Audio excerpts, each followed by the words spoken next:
എന്റെ പ്രിയപ്പെട്ട ചെറുപ്പക്കാരാ, അനാചാരമെന്ന് പറയുന്നതിനെതിരെ വിപ്ലവത്തിന്റെ പടകപ്പുറപ്പാട്ട് പാടണം.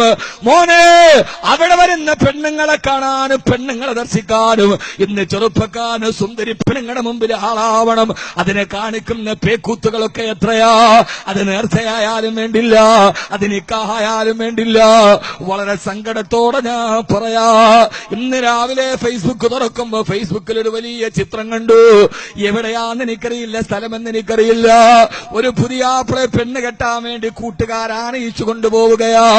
പുതിയാപ്പിള നല്ല ചെറുക്കന്റെ വസ്ത്രം ധരിച്ചിട്ടുണ്ട്, കോട്ട് സൂട്ടും ധരിച്ചിട്ടുണ്ട്. അവനെ നിക്കാഹിന്റെ വേദിയിലേക്ക് ആനയിച്ചു കൊണ്ടുപോകുന്നവന്റെ തെമ്മാടി കുട്ടികള് അവരിട്ടിരിക്കുന്ന വസ്ത്രമേതെന്നറിയോ? അത് ജയിൽവാസിയുടെ വസ്ത്രമാ. ഓരോ ജയിൽവാസിക്കും കൊടുത്തിരിക്കുന്ന യൂണിഫോം ഇട്ടിട്ട് അതിന്റെ മുകളിൽ ജയിലിന്റെ നമ്പരും എഴുതി 19, 20, 30, 31. സാധാരണ ജയിലിൽ കിടക്കുന്നവന്റെ വേഷമേതാണോ ആ വേഷം ധരിച്ചിട്ട് പുതിയാപ്പിളെ നിക്കാഹിനാണ് ഈക്കുന്ന ചെറുപ്പക്കാരുടെ ചിത്രം കണ്ടപ്പോ പരസ്യമായിട്ട് തന്നെ പറയാതെ നമ്മുടെ ചെറുപ്പക്കാർക്ക് എന്ത് പറ്റിപ്പോയി? അല്ലാഹുവിന്റെ റസൂലിന്റെ സുന്നത്തിന് വേണ്ടി പോകുമ്പോ അന്നിക്കാഹു മിൻ സുന്നത്തി, നിക്കാഹിന്റെ സുന്നത്തിൽ പെട്ടതാ. നിക്കാഹ് അല്ലാഹുവിന്റെ റസൂലിന്റെ സുന്നത്തല്ലേ ചെറുപ്പക്കാരാ. ആ സുന്നത്ത് കർമ്മത്തിന് വേണ്ടി ഹബീബായ നബി തങ്ങളുടെ സുന്നത്തിന് വേണ്ടി പോകുമ്പോ ജയിലിന്റെ വേഷം വിട്ടുകൊണ്ട് നടന്നു പോകുന്ന ചെറുപ്പക്കാരാ, അതിലൂടെ അവര് പറയുന്നതെന്താ? ഇവൻ പെണ്ണ് കെട്ടുന്നത് പോലെ അവൻ ജയിലിൽ അടക്കപ്പെടുകയാ. ഇനി അവന് പെണ്ണിന്റെ കയ്യിൽ നിന്ന് മോചനമില്ല. ഇതൊക്കെ ചെറുപ്പക്കാരുടെ മിഥ്യാധാരണയാ. ലോകത്തിന്റെ ഏറ്റവും വലിയ സുഖരസത്തിന്റെ സൗഹാർദ്ദബോധിയുടെ മൗനാനുരാഗത്തിന്റെ സ്വർഗം തീർക്കുന്നത് ഭാര്യയും ഭർത്താവും ഇരിക്കുന്ന ബെഡ്റൂമിലാ. അത് നിനക്ക് ജയിലറയായി തോന്നാൽ എല്ലാവർക്കും അത് ജയിലറയല്ല. അത് ചില ആളുകളുടെ സ്വർഗമാണ്. ഭാര്യയും ഭർത്താവും ഒന്നിച്ച് ചേർന്നിരിക്കുന്ന അവരുടെ ശരീരം ചേർന്നിരിക്കുന്ന നിമിഷങ്ങൾ സ്വർഗമായി മാറുമ്പോ എന്റെ പ്രിയപ്പെട്ട ചെറുപ്പക്കാരാ, തുറന്നു പറയട്ടെ, വിവാഹവേദിയിൽ ക്രിസ്ത്യാനികളായ ചെറുപ്പക്കാർ ആഭാസം കാണിക്കാറില്ല. ഹൈന്ദവ ചെറുപ്പക്കാർ ഈ ആഭാസം കാണിക്കാറില്ല. എന്നാൽ അവർക്ക് ഈ നിക്കാഹ് സുന്നത്തുമല്ല.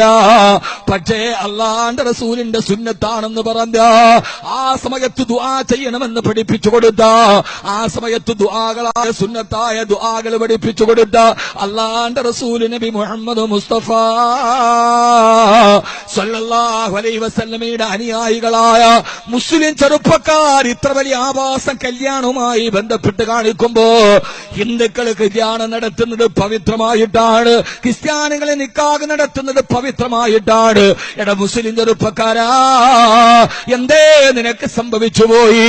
അതുകൊണ്ട് ഈ വൈകിയ വേളയിൽ ഞാൻ ഓർമ്മിപ്പിച്ചു തരട്ടെ. നാളെ പരലോകത്ത് ചെല്ലുമ്പോ അല്ലാഹുവിന്റെ ഖുർആൻ പറയാ, സഈർ എന്ന് പറയുന്ന നരകത്തിൽ കയറുന്നത് ലൗ കുന്നാ നസ്മഉ ഔ നഅഖലു മാ കുന്നാ ഫീ അസ്ഹാബിസ് സഈർ. എത്ര പറഞ്ഞു കൊടുത്താലും എത്ര കേട്ടാലും അത് മനസ്സിലാക്കി തെറ്റിൽ നിന്ന് തിരിച്ചു വരാതെ അതേ തെറ്റിലൂടെ നടക്കുന്നവരാണ് സഈർ എന്ന നരകത്തിന്റെ ഭാഗത്ത് കിടക്കുന്നതെന്ന് അല്ലാഹുവിന്റെ വിശുദ്ധ ഖുർആൻ. അല്ലാഹു നമുക്ക് മനസ്സിലാക്കാൻ തൗഫീഖ് നൽകട്ടെ. ഏത് അനാചാരത്തെ കുറിച്ച് പറഞ്ഞാലും പറയണവരെ വിമർശിക്കാനല്ലാതെ. എന്നാൽ നിങ്ങൾ കല്യാണത്തിന്, ഹിന്ദുക്കളുടെ കല്യാണത്തിന് പോയി ഏതെങ്കിലും ഹിന്ദു ചെറുപ്പക്കാരായ കുട്ടികള് ഈ കോമാളിത്തരം കാണിക്കാൻ നിങ്ങൾ കണ്ടിട്ടുണ്ടോ? ഉണ്ടോ? എവിടെയെങ്കിലും ഉണ്ടോ? ഇല്ല. ക്രിസ്ത്യാനികളുടെ കല്യാണത്തിന് പോയി അവരുടെ പള്ളിയുടെ ഉള്ളിലാണ് അവരുടെ കല്യാണം നടക്കുക. ഏതെങ്കിലും ക്രിസ്തീയ ചെറുപ്പക്കാര് കല്യാണത്തിന് ഈ തെമ്മാടിത്തരം കാണിക്കാൻ നിങ്ങൾ ആരെങ്കിലും കണ്ടിട്ടുണ്ടോ? ഇല്ല. എന്നാൽ അവരെ കല്യാണം ഖുർആനും ഹദീസും പറഞ്ഞ പോലെയാണോ? അല്ല. ഖുർആനും ഹദീസും പറഞ്ഞതുപോലെ നിക്കാഹ് നടത്തണമെന്ന് പഠിപ്പിച്ചു കൊടുത്ത ഹബീബായ നബി മുഹമ്മദ് മുസ്തഫ സല്ലല്ലാഹു അലൈഹി വസല്ലമയുടെ അനുയായികളായ മുസ്ലിം യുവതക്ക് എന്ത് സംഭവിച്ചു പോയി? ഈ വിവാഹവുമായി ബന്ധപ്പെട്ട് നിങ്ങൾ ഈ നടത്തുന്ന തെമ്മാടി കൂട്ടങ്ങൾ, ഇത് കോമാളിത്തരമാണ്, ഇത് ആഭാസത്തരമാണ്. കുറച്ചാളുകളുടെ മുമ്പിൽ ഞെളിയാനാണെങ്കിൽ ഇനിയിപ്പോ നാളെ എന്റെ ഫേസ്ബുക്കിൽ പിടിച്ചിട്ട് എന്നെ കുറെ തെറി പറഞ്ഞാലും എനിക്കിതൊന്നൊരു വിഷയമല്ല. ഈ ഒരു ആഭാസത്തിൽ നിന്ന് സമൂഹം മാറണം. പള്ളി കമ്മിറ്റിക്ക് നിയന്ത്രിക്കാൻ കഴിയുന്നില്ല, പള്ളിയുടെ ഇമാമിനെ നിയന്ത്രിക്കാൻ കഴിയുന്നില്ല. അതിനൊക്കെ അപ്പുറത്തേക്ക് ഇവർ വളർന്നു കഴിഞ്ഞു. ഒരു മഹൽ ഒരു സംവിധാനം കൊണ്ടുവന്നാൽ അതിനെയും ഇവർ മറികടക്കും. പക്ഷേ ക്രിസ്ത്യാനികൾ അച്ഛന്റെ മുമ്പിൽ പോയിട്ട് അവന്മാർ കാണിക്കുവോ? ഇല്ല. പള്ളിക്കമ്മിറ്റിക്ക് നിയന്ത്രിക്കാൻ പറ്റുന്നില്ല, ഇമാമിനെ നിയന്ത്രിക്കാൻ പറ്റുന്നില്ല. ഇത് തെറ്റാന്ന് ഇമാം പറഞ്ഞാൽ ഇമാം അടുത്ത ദിവസം അടുത്ത പള്ളി നോക്കണം. കഴിയില്ല തെമ്മാടിത്തരത്തിന് കൂട്ടുകൂടാൻ. എന്റെ പൊന്നു സഹോദരങ്ങളെ, ഇൻഷാ അല്ലാഹ് ഒരു ദിവസം നാളെ എന്നെ തെറി വിളിക്കാം, എനിക്കതൊരു പ്രശ്നമേ അല്ല. ഞാൻ ഇഷ്ടം പോലെ അത് കേൾക്കുന്നുണ്ട്. അൽഹംദുലില്ലാഹ്, ഇനി കേൾക്കാനുള്ള നല്ല പവർ നെഞ്ചിനുണ്ട്. ഇനി കേൾക്കാൻ ഒരു പ്രശ്നമില്ല. വാക്കവിക്ക് പിരിച്ചു കൊടുക്കുന്നതിനനുസരിച്ചാണ് കമ്മീഷൻ. പറഞ്ഞോളീൻ കുഞ്ഞുങ്ങളെ, ധാരാളമായിട്ട് പറഞ്ഞോളീൻ. ഒരു ജോലി ഇല്ലെങ്കിൽ പിന്നെ അതല്ലേ പറയല് ജോലിയുള്ളൂ. ഞാൻ എപ്പോഴും ദുആ ചെയ്യും, ഒരു മഹല്ലി ഖത്തീബായി ജോലി ഏറ്റെടുത്താൽ ആദ്യം എന്റെ ദുആ, പടച്ചോനെ ഈ മഹലിലുള്ള മുഴുവൻ ആളുകൾക്ക് നീ എന്തെങ്കിലും ജോലി കൊടുക്കണേ അല്ലാഹു എന്ന്. ഒരു ജോലി ഇല്ലെങ്കിൽ പള്ളിയിൽ മുലിയാരെടുത്ത് വെക്കിട്ട് കയറാൻ വരും. ആ മഹലിലുള്ള മുഴുവൻ ആളുകൾക്ക് എന്തെങ്കിലും ഒരു ജോലി, അതിപ്പോ മുട്ടയുടെ കൂടെ പറിക്കുന്ന ജോലിയാണെങ്കിൽ അതുമായിട്ട് പോയാൽ അങ്ങ് പൊക്കോളും, വലിയ ശല്യമില്ല. ഈ ഒരു ജോലി ഇല്ലാതെ നടക്കുമ്പോഴാണ് നാട്ടുകാർക്ക് ശല്യം, വീട്ടുകാർക്ക് ശല്യം, ലോകത്ത് മുഴുവന് ശല്യം. അതുകൊണ്ട് ആർക്കെങ്കിലും എന്തെങ്കിലുമൊക്കെ ജോലി ഉണ്ടാവണം. അള്ളാഹു എല്ലാവർക്കും ഓരോ ജോലി കൊടുത്ത് അനുഗ്രഹിക്കട്ടെ. ഈ ഒരു ജോലി ഇല്ലാത്തവനാണ് മുക്രിയുടെ മുണ്ടിന്റെ കോന്തല മേപ്പോട്ടാണോ, ഇനി വാക്കവിക്ക് കിട്ടിയ കമ്മീഷൻ എത്രയാ? എന്റെ പൊന്നു, ഇതൊക്കെ നിർത്താറായില്ലേ? എന്നോട് ഇവിടെ സംഘാടകൻ ഉസ്താദ് അതൊന്ന് പറയണം. ഞാനൊന്ന് പറഞ്ഞു മടുത്തിന്, എന്തിനെ എന്നെ കൊണ്ട് പറയിപ്പിക്കണേ? അതവര് പറഞ്ഞു നടക്കട്ടെ. ഈ കൂട്ടിൽ വിസർജിക്കുന്ന ജീവിയുടെ പൃഷ്ഠം കഴുകിയിട്ട് കാര്യമുണ്ടോ? കിടക്കുന്നിടത്ത് തന്നെ വിസർജനം ചെയ്യുന്ന ജീവിയുടെ പൃഷ്ഠം കഴുകിയിട്ട് കാര്യമുണ്ടോ?